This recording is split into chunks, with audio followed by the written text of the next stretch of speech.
Good morning everyone, welcome back to my channel. আশা করি সবাই ভালো আছেন, আমরাও ভালো আছি। আজ সোমবার, সপ্তাহের শুরু। ব্যাস, এখন একটা সপ্তাহ এইভাবে কন্টিনিউ কাটাতে হবে। আমি তো সোমবার এলেই অপেক্ষা করি কবে ফ্রাইডে আসবে, দুটো দিন একটু ছুটি পাবো, একটু ঘুমোবো। তো যাই হোক, সকাল থেকে আমার যা কাজ সেটা তো শুরু করেছি, কিন্তু আজকে দেখছেনই যে একটুখানি লেট করে করছি। বাইরে যে আলো ফুটে গেছে সেটা বোঝা যাচ্ছে, নইলে সাধারণত এই সময় অন্ধকার থাকে। কারণ আজকে গুবলুর ছুটি এখানে, তাই আমিও একটুখানি লেট করে উঠেছি। কিছুদিন আগে ব্লগে এক বন্ধু কমেন্ট করে জানিয়েছিলেন যে আমার প্রেগনেন্সি জার্নিটা যদি আপনাদের সাথে শেয়ার করি তাহলে খুব ভালো হয়। আমি একবার ভেবেছিলাম, জানেন, এইটা আমি আপনাদের সাথে শেয়ার করব, বাট আমি যখন ভেবে দেখলাম আমি অনেক কিছুই ভুলে গেছি। বরং প্রেগনেন্সির পরে, মানে গুবলু আসার পরে আমার সেই জার্নিটা আমার অনেকটা মনে আছে, কিন্তু প্রেগনেন্সির সময় সব কিছু আমার খুব ভালো করে মনে নেই। আমি তখন মুম্বাইয়ে থাকতাম। মুম্বাইয়ে আমি তখন জানতে পারি আমি প্রেগনেন্ট। তারপরে আমার যখন 6 মাস, মানে প্রায় 6 মাসের শেষের দিকে আমি আমেরিকা চলে আসি। 6 মাস অবধি তো ওখানে ছিলাম, ঠিকঠাকই ছিলাম, সব কিছু ঠিক মতোই হচ্ছিল, যেহেতু নিজের দেশ, সব কিছুই চেনা জায়গা।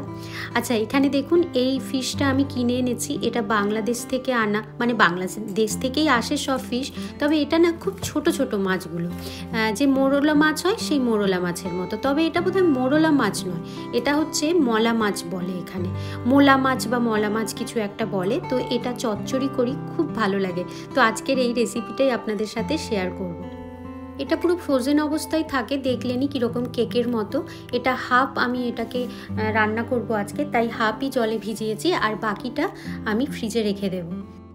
হ্যাঁ, যেটা বলছিলাম আপনাদের, 6 মাসের পর, মানে 6 মাসের প্রায় শেষের দিকে, 7 মাস হব তার আগে আমি আমেরিকা চলে আসি। আমাকে বলেই ছিল যে 7 মাস হয়ে গেলে কিন্তু আর আসতে পারবো না, তাই একদম 6 মাসের শেষের দিকেই আমি ট্রাভেল করেছিলাম।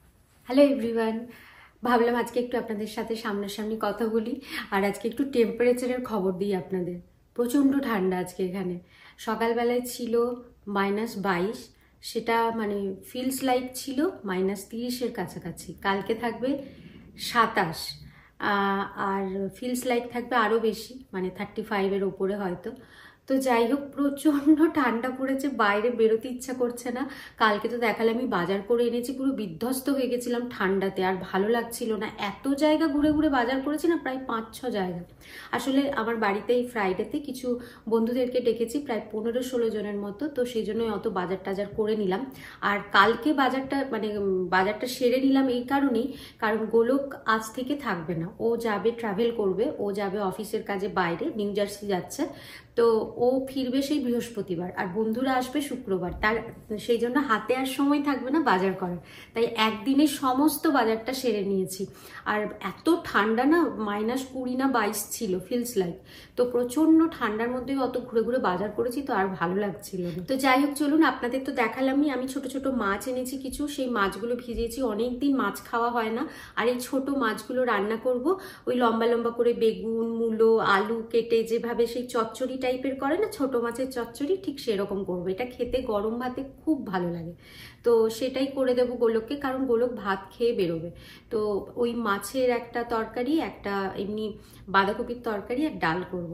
তো চলুন, করতে করতে এগুলো শেয়ার করব আপনাদের সাথে। মাছেরটা বিশেষ করে, এটা আগে আপনাদের সাথে শেয়ার করিনি, ভাবলাম আজকের ব্লগে আপনাদের সাথে শেয়ার করি।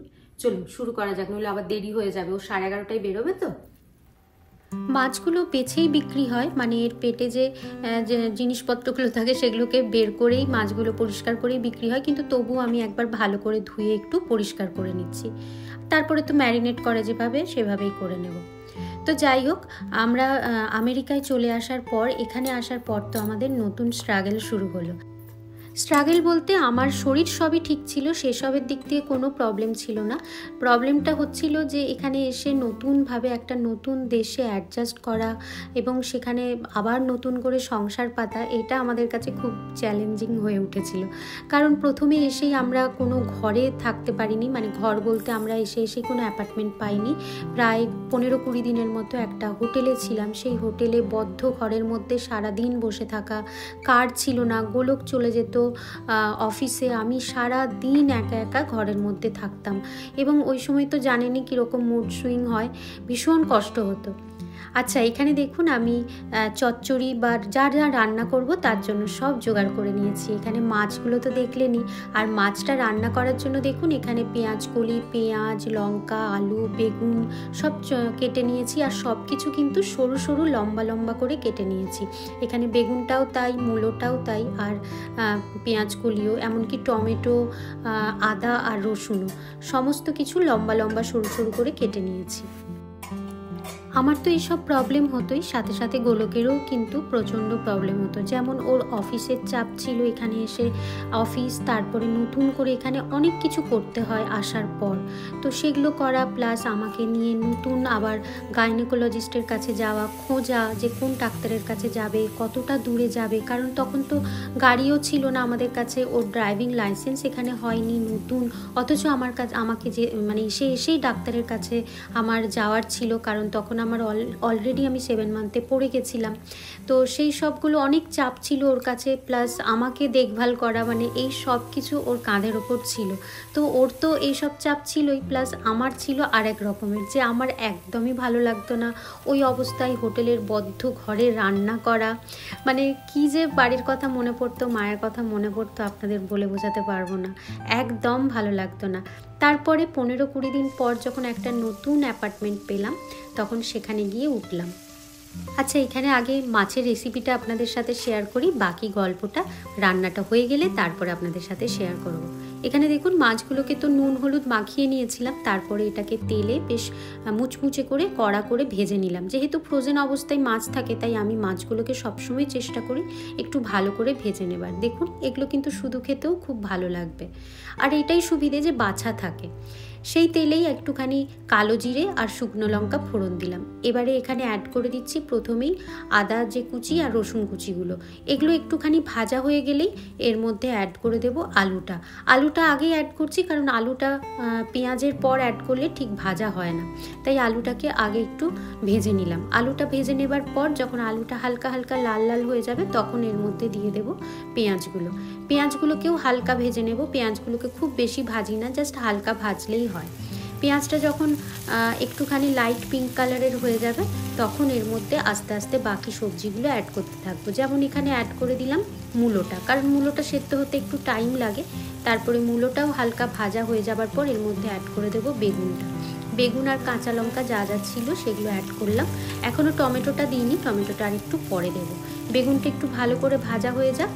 এখানে এবার মশলা কিছু অ্যাড করছি, যেমন হলুদ অ্যাড করলাম, লঙ্কা গুঁড়ো অ্যাড করলাম, অল্প একটু জিরে গুঁড়োটা অপশনাল, আপনারা চাইলে দেবেন নইলে দেবেন না, আমার একটু ভালো লাগে দিলে। আর নুন মিষ্টি পরিমাণ মতো দিয়ে দিলাম। দিয়ে এটাকে ভালো করে এবারে আমি ভেজে নেব। বেশ ভাজা ভাজা হয়ে যাবে, যতক্ষণ না ভাজা হবে ততক্ষণ ঢাকবো না। তারপরে একদম লাস্টে এর মধ্যে দিয়ে দেব পেঁয়াজ কলি আর টমেটোটা দিয়ে হালকা নাড়াচাড়া করে এটাকে এবার ঢাকা দিয়ে সেদ্ধ মানে ভাজবো বা সেদ্ধ হতে দেবো। এটার মধ্যে বেশি জল দেব না, সবজি থেকেই যেটুকু জল বেরোবে। আর হ্যাঁ, অবশ্যই ধনেপাতা না দিলে তো সেই গন্ধটাই আসে না। এমনকি ধনেপাতার ডাঁটিগুলোকেও আমি ফেলিনি, কেটে এর মধ্যে দিয়ে দিয়েছি, খুব সুন্দর ফ্লেভার আসে। আর সব কিছু একটু লম্বা লম্বা করে কেটেছি, বেশ ভালো লাগে কিন্তু, এইভাবে একবার করে দেখবেন। এবারে যখন হালকা ভাজা হয়ে যাবে সব, মাছটাকেও দিয়ে দিলাম, কারণ মাছটাও তো কড়কড়ে হয়ে আছে, সবজিগুলোর মধ্যে একটুখানি থাকলে মজবে, মানে ওই একটু নরম হয়ে যাবে, সবজির যে রসটা সেটাও মাছের মধ্যে চলে আসবে, মানে মাছের মধ্যে ঢুকে যাবে, তাহলে খেতে ভালো লাগবে, মাছটা নরম হয়ে যাবে। চলুন এবার এটাকে একটু ঢাকা দিয়ে দিই। একসাথেই সব রান্নাগুলো বসিয়ে দিচ্ছি, কারণ গোলক তো খেয়ে বেরোবে বললাম, তাই একসাথেই সব হয়ে যাবে টাইম মতো, তাই ভাতটাকেও সাইডে বসিয়ে দিলাম। এবারে দেখছি যে এটা কতটা মজলো, অনেকটাই হয়ে এসেছে, আর বেশ সুন্দর একটা গন্ধ বেরোচ্ছে, আর কি সুন্দর কালারফুল লাগছে দেখুন। পেঁয়াজ কলিটা দিতে যেন আরও সুন্দর গন্ধ আসছে। এটার মধ্যে কিন্তু অবশ্যই পেঁয়াজ কলি বা পেঁয়াজ শাক যেটা হয় সেটা কিন্তু দেবেন। এটার মধ্যে জল দিইনি, নরম হয়ে গেছে সবজিগুলো, খুব ঘেঁটে যাবার আগে এটাকে নামিয়ে নিলাম। এটা কিন্তু গরম ভাতে খেতে দারুণ লাগে, পুরো ভাত কিন্তু আপনার উঠে যাবে। এই দেখুন কি দারুণ লাগছে। ধনেপাতাটা দিতে এটার গন্ধটাই পুরো চেঞ্জ হয়ে গেছে। জানি না শীতকাল বলে নাকি ধনেপাতাগুলো খুব সুন্দর পাওয়া যাচ্ছে। যাই হোক, এটা তো রেডি হয়ে গেছে, ওইদিকে বাঁধাকপিও হয়ে এসছে। ব্যাস এই দুটো তরকারি হয়ে গেল মানে আজকের রান্না অনেকটাই কমপ্লিট। আর ডাল তো হয়েই ছিল, জাস্ট এবার একটু ফোড়ন দিলেই হয়ে যাবে। বাঁধাকপিটা হয়ে যাবার পর লাস্টে আমি একটা মশলা দিই, এটা খুব ভালো লাগে। এই মশলাটা কোনো একদিন আপনাদের সাথে শেয়ার করব, তবে আজকে দেখুন শেষ হয়ে গেছে মশলাটা। যেটুকু ছিল অল্প সেটাই দিয়ে দিলাম। এটাতেই কিন্তু মারাত্মক সুন্দর একটা গন্ধ আর স্বাদ চলে আসে, তবে আরেকটু দিলে আরেকটু ভালো হয়, আর স্পাইসিও হয়, বেশ ভালো লাগে। তো এখানে বাঁধাকপিও হয়ে গেছে, এবার ডালটাকে সাঁতলে নেব। ওই নর্মাল যেরকম 5 ফোড়ন আর শুকনো লঙ্কা দিয়ে সাঁতলে সেইভাবেই। একটু হিং দিলেও ভালো লাগে, বাট আজকে আর দিইনি। আর শীতে দেখুন এইভাবে টমেটো মটরশুঁটি দিয়ে পাতলা করে মুসুর ডাল খেতে কি ভালো লাগে। আজকাল না আমরা এরকম হালকা হালকাই খাই, খুব বেশি তরকারি পাতিও খাই না, অথচ এইরকম হালকা এক তরকারি মানে এক পদেই আমাদের মোটামুটি খাওয়া হয়ে যায়। তবুও তো আজ আমি 2-3টে করেছি। তো যাই হোক, এখানে সব রেডি। দেখুন আমি লেবুও কেটে নিয়েছি। এখানে বাঁধাকপিটাও খুব সুন্দর হয়েছে, দেখেই বোঝা যাচ্ছে। আর এখানে ডালও রেডি, সব গরম একদম। এখানে যে চচ্চড়িটা বানিয়েছি সেটাও রেডি। এই যে চচ্চড়িটা দিয়েই আজ আমার ভাত খাওয়া হয়ে যাবে, আর কিছু লাগবেই না, বাঁধাকপিটা রাত্রে খাবো। আর এখানে গরম গরম ধোঁয়া ওঠা ভাত। ব্যাস, সকাল সকাল খেতে বসলে এরকম গরম গরমই খেতে হয়। চলুন, সব রান্নাবান্না হয়ে গেছে। গোলক বলেছিল 11টায় ও খেতে বসবে। আমার এখন 10টা 40 বাজতে যায়, 10টা 38 বাজে এখানে দেখাচ্ছে। তো তার মধ্যে আমার পুরো সমস্ত রান্না হয়ে গেছে। দেখলেনি 2 রকম তরকারি করেছি, ডাল আর ভাত। খুব বেশি দরকার হয় না। আর লেবু, গোলক এখন ডালের সাথে খুব লেবু খাচ্ছে। আর আমাদের এখানে না ভিটামিন সি, ভিটামিন ডি এগুলোর ভীষণ দরকার হয় এই শীতকালটায়, কারণ একদমই আমরা রোদে বেরোই না, বাইরে বেরোই না। ভিটামিন সিটা এই লেবুটা খেলে কাজে দেয়। তো ও এখন রোজ এটা খাচ্ছে, আর আমি খেতে পারি না। আমার খুব ভালো লাগে, বাট আমি খেতে পারি না, আমার খুব অ্যাসিডিটি করে যায়। তো যাই হোক, লেবু দিয়েও ভীষণ ভালোবাসি ডাল ভাত খেতে। তার সাথে তরকারিগুলো তো জমে যাবে, বিশেষ করে বাঁধাকপির তরকারি আছে, এই চচ্চড়িটা। সমস্ত রান্নাবান্না হয়ে গেছে। এবার ওপরে যাব বিছানা তুলবার। সকাল থেকে উঠে কাজ করিনি না, রান্নায় লেগে গেছি। তারপরে এসে রান্নাঘরটা আজ একটু পরিষ্কার করব। যখন রান্নাবান্না সকাল সকাল হয়ে গেছে, আজকে পুরো তেল চিটে যে পড়েছে সেগুলো সব পরিষ্কার করবো, একটু ক্যাবিনেটগুলো করব, আরও টুকটাক করার আছে। তো চলুন করতে থাকি, আর আপনাদের সাথেও শেয়ার করব। চলুন। গোলক সকালবেলাতেই স্নান টান করে একদম রেডি হয়ে অফিস করতে বসেছিল, কারণ ওকে অফিস থেকে উঠেই ওকে বেরোতে হবে, মানে অফিস চলাকালীনই ওকে বেরোতে হবে। ওর ফ্লাইট হচ্ছে 1:30 বা 2টো নাগাদ, ও বাড়ি থেকে বেরিয়ে যাবে 11:30 নাগাদ। তো সেই জন্যই ওকে একটু তাড়াতাড়ি খেতে দিয়ে দিলাম। আজকে যেহেতু আর ব্রেকফাস্ট দিইনি, খিদেও পেয়ে যাবে, তাই একটু তাড়াতাড়ি খেতে দিয়ে দিলাম। এরকম সকাল সকাল খাওয়ার অভ্যাসটা কতদিন চলে গেছে। স্কুল যখন যেতাম ছোটোবেলায়, যখন আমি বাড়িতে থাকতাম, সেই সময় অনেক সময় আমরা সকালে 10টার স্কুল থাকলে 9:30 এরকম সময় খেয়ে আমরা স্কুলে যেতাম। তারপরে তো আমি হস্টেলে গেছিলাম, ওখানে বরাবর 6টা থেকে, মানে সকালে মর্নিং স্কুল হতো, কখনো আমাদের ডে স্কুল হতো না। তো সেই জন্য ওখানে এইসবের সকালে খাওয়ার ব্যবস্থাই ছিল না, তাই সেই অভ্যাসটাই চলে গেছে। এখন সকাল সকাল খেতে বললে না ভাতই নামে না যেন গলা দিয়ে। তো যাই হোক, আজকে গোলকের সাথে সাথে আমিও বসে গেছিলাম, কারণ আমারও খুব খিদে পেয়ে গেছিল। তো ভাবলাম ওর সাথে আমিও বসে পড়ি।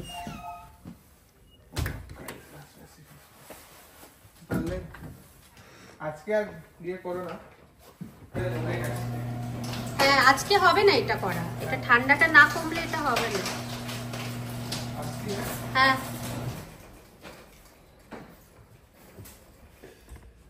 ওই গাড়ির নিচে কিরকম বরফ জমে গেছে, ওইখানে গাড়ি থেকে টায়ার থেকে এই বরফগুলো একদম জমে পুরো বসে গেছে। টেম্পারেচার তো খুব কম না এখন।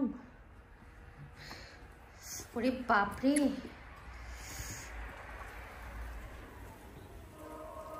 বাই।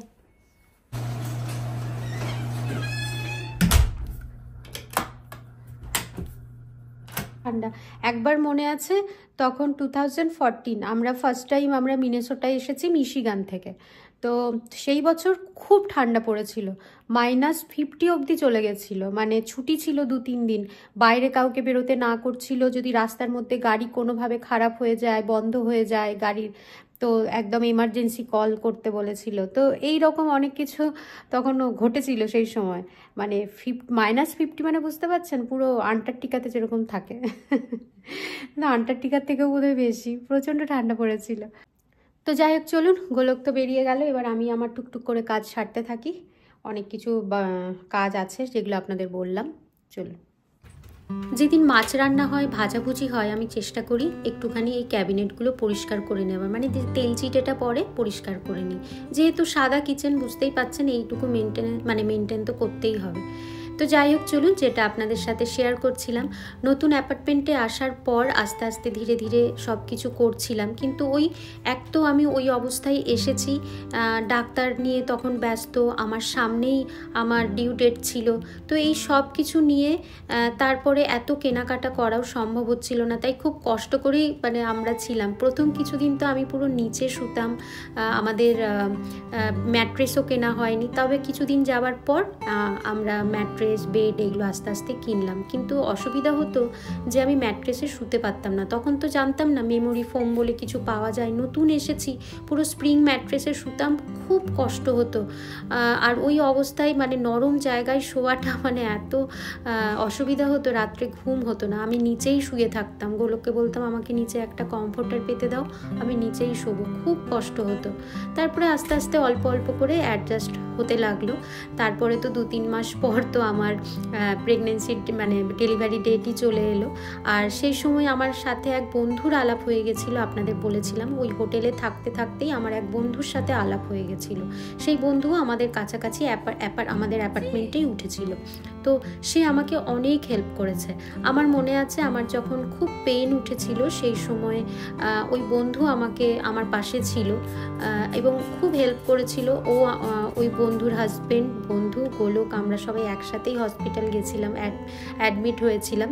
এবং ওরা খাবার পাঠানো, আমাকে দেখভাল করা, সব কিছুই করছিল। তো ওরা না থাকলে সত্যি আমার খুব অসুবিধা হতো। এই সময় তো মায়ের খুব প্রয়োজন হয় না, মা হতে গেলে মায়ের ভীষণ দরকার। মা ছাড়া মা হওয়াটা সত্যি সম্ভব না। কিন্তু কি করব, এইরকম নতুন দেশে এসে গেছি, সেখানে আর মাকে কোথায় পাবো।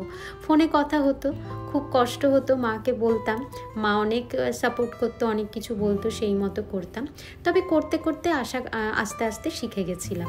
তো এই ছিল আমার প্রেগনেন্সি জার্নি। সেরকমভাবে অত মনে নেই, যেটুকু মনে ছিল আপনাদের সাথে শেয়ার করলাম। যদি আরও কিছু ডিটেলসে জানতে চান তাহলে আমি গোলকের সাথে কথা বলে আপনাদেরকে জানাবো, কারণ ওর হয়তো অনেক কিছু মনে থাকতে পারে, আমার হয়তো নেই। সেই জন্য ওর কাছ থেকে আমাকে অনেক কিছু জানতে হবে। তো যদি সেরকম কিছু আপনাদের জানার থাকে আমাকে বলবেন, আমি ওর কাছ থেকে জেনে আপনাদের বলবো। তো যাই হোক, এসব কথা বলতে বলতে অনেক কাজ সারা হয়ে গেছে। দেখলেন এই যে দরজার সামনেটা, এটা এখন আর ইউজই হয় না বেশি, কারণ এখন আমরা গ্যারাজ ডোর দিয়েই বেশি আসা যাওয়া করি। এইখানে আসি না, কারণ প্রচুর স্নো থাকে, এইখানে এলে ভিজে যায় জায়গাটা, সেই জন্যই গ্যারাজ দিয়ে আসা যাওয়া করি। আর যেহেতু অনেক দিন এই দিকটা দিয়ে আসা যাওয়া নেই, তাই আমি এইদিকে অতটা নজরও দিইনি যে কতটা ময়লা হয়েছে, বুঝতেও পারিনি। আসা যাওয়া হয় না যেহেতু ছেড়েই দিয়েছিলাম, থাক পরিষ্কারই আছে। কিন্তু দেখছিলাম বেশ ধুলো ময়লা হয়েছে, তাই একটু পরিষ্কার করে নিলাম। আর একটা কথা ভাবলাম আপনাদের সাথে শেয়ার করি, যে আমি যখন এখানে এসেছিলাম 6 মাসে, তার আগে যে 3 মাস না 4 মাসে বোধহয় একটা আমার স্বাদ হয়েছিল, তো সেটা করে এসেছিলাম। কিন্তু তারপরে যে ফাইনাল একটা থাকে না 9 মাসে, সেসব তো হয়নি। তো সেগুলোর কষ্টগুলো আমার তো আছেই।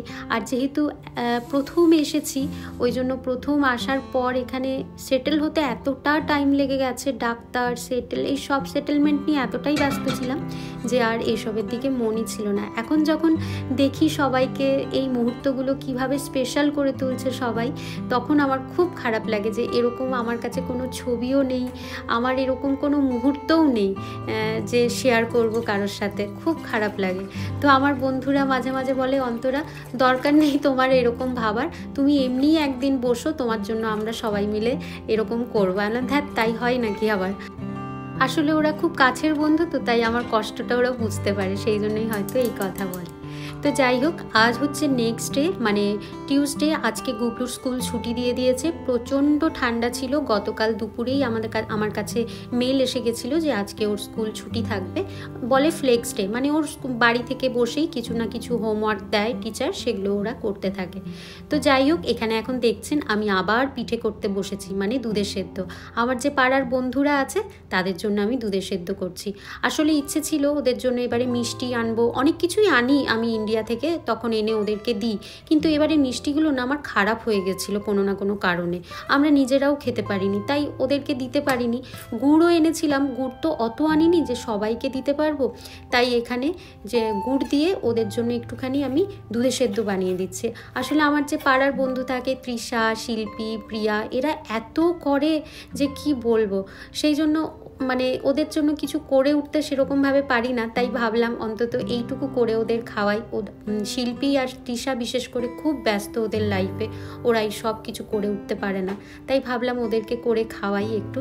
একদিন প্রিয়াও ওদেরকে পিঠে করে খাইয়েছে, আর আমিও এখানে একটু দুধের সেদ্ধ বানিয়ে ওদেরকে খাওয়াচ্ছি, হয়তো ওদের ভালো লাগবে খেয়ে।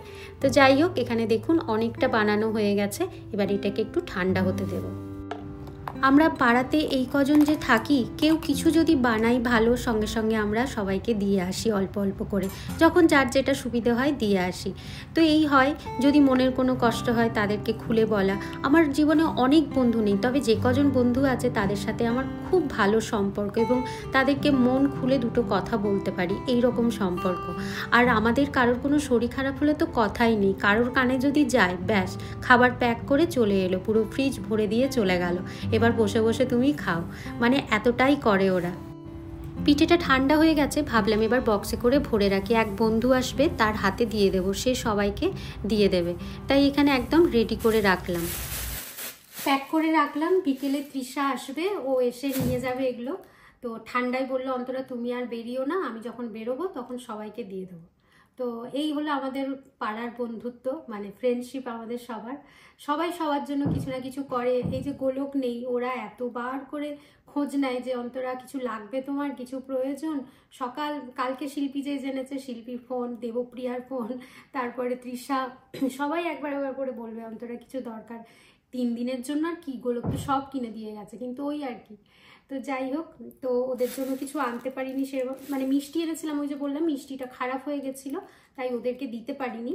তো যেই গুড় এনেছিলাম, সবাইকে তো অত তো গুড় আনিনি, সবাইকে আলাদা আলাদা করে দেবার, তাই আমি ওদেরকে ওই গুড় দিয়েই বানিয়ে দিলাম। তো চলুন, এখানে সব রেডি করে রাখলাম, আর এখানেই ব্লগটা ভাবছি শেষ করব। আপনারা সবাই খুব খুব ভালো থাকবেন, সুস্থ থাকবেন, সাবধানে থাকবেন। ব্লগটা ভালো লাগলে অবশ্যই একটা লাইক, শেয়ার আর কমেন্ট করে দেবেন। যারা নতুন বন্ধু তারা কিন্তু অবশ্যই সাবস্ক্রাইব করে দেবেন। আবার দেখা হবে একটা পরের ব্লগে। আজকের মতো বাই বাই।